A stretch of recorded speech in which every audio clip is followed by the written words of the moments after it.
안녕하세요. 이재행TV입니다. 대한민국 국민 70%가 아파트나 빌라 같은 공동주택에 거주하다 보니 아래 위층간 층간소음은 일상생활이 되었습니다. 사람 사는 곳에 생활소음 정도는 당연히 발생하고 이웃 간에 서로 인사 나누고 지내면 웬만한 것들은 문제없이 해결될 것입니다. 그런데 언제부터인가 이웃 사촌이라는 말은 어디 가고 이웃끼리 왼수가 되지 않으면 다행일 정도가 되어버렸습니다. 국가소음정보 시스템 이웃사회센터에 신고된 이웃 간 층간소음 신고 건수는 하루 100건이 넘으며 연간 4만 건 이상이 신고되고 있습니다. 하지만 이 많은 신고 중에 해결되는 것은 고작 10%도 되지 않습니다.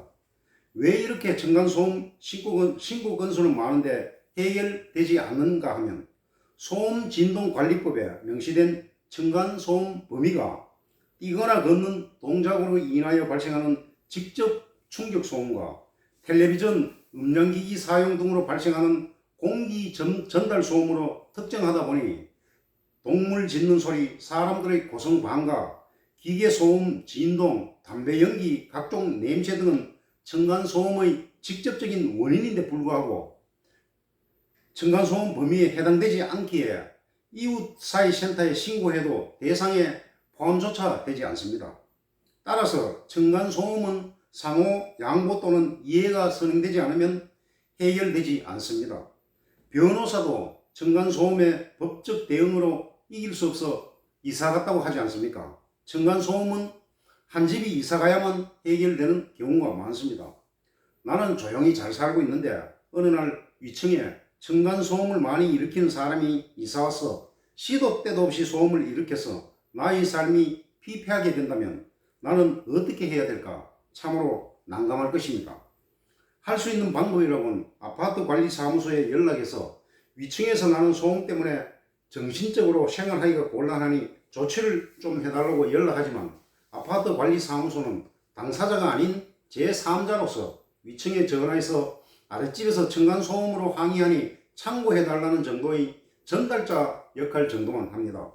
경찰에 신고해도 경찰이 출동해서 층간소음이 심해서 신고가 들어와 확인차 왔다 하면 위층에서 그런 일 없다고 더 큰 소리 치면 해결이 되지 않습니다. 그저 고통의 나날인데 그냥 있자니 억울하고 어떻게든 약간의 복수라도 하여 심리적으로 보상이라도 받고 싶은데 뾰족한 방법이 생각나지 않을 때 할 수 있는 약간의 복수 방법에 대하여 알려드리고자 합니다. 우선 소음을 내는 곳이 정확히 어디인지 파악해야 합니다. 잘못 파악할 경우 엉뚱한 대상에게 복수할 수도 있습니다. 층간소음을 윗집이라고만 생각하시는 분들이 있겠지만 벽식 구조이기 때문에 여러 방향으로 소음이 퍼질 수가 있기 때문입니다.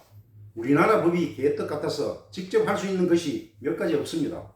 그저 문자를 보내거나 전화로 정중히 부탁하는 것으로 출발하여 긴 막대기나 밀대 자루를 이용하여 천정 두드리기, 화장실 환기구를 이용하여 담배 연기나 생선 냄새 같은 것을 보내기, 약간 법적으로 불리하지만 우퍼 스피커를 천정에 달아 위층에 소음 혹은 진동 보내기, 조금 진부하기는 하지만 몸에 새긴 문신이나 가끔 사이코패스인 것처럼 행동하는 것을 보여줘서 공포심 조장하기 정도입니다. 지속적으로 현관문을 두드리거나 인터폰 혹은 초인종을 눌러 항의하는 경우나 직접 위층 집에 찾아가는 경우는 법적 소송 시 불리합니다. 누구나 알고 있는 가장 좋은 해결 방법은 음료수 한 박스와 메모지에 정중하게 층간소음으로 인한 애로사항을 부탁하고 엘리베이터에서 만나면 먼저 인사하여 친해지는 방법이지만 자존심이 점점 강해지는 현대인이기에 잘 사용하지 않는 것 같습니다. 이재행TV였습니다.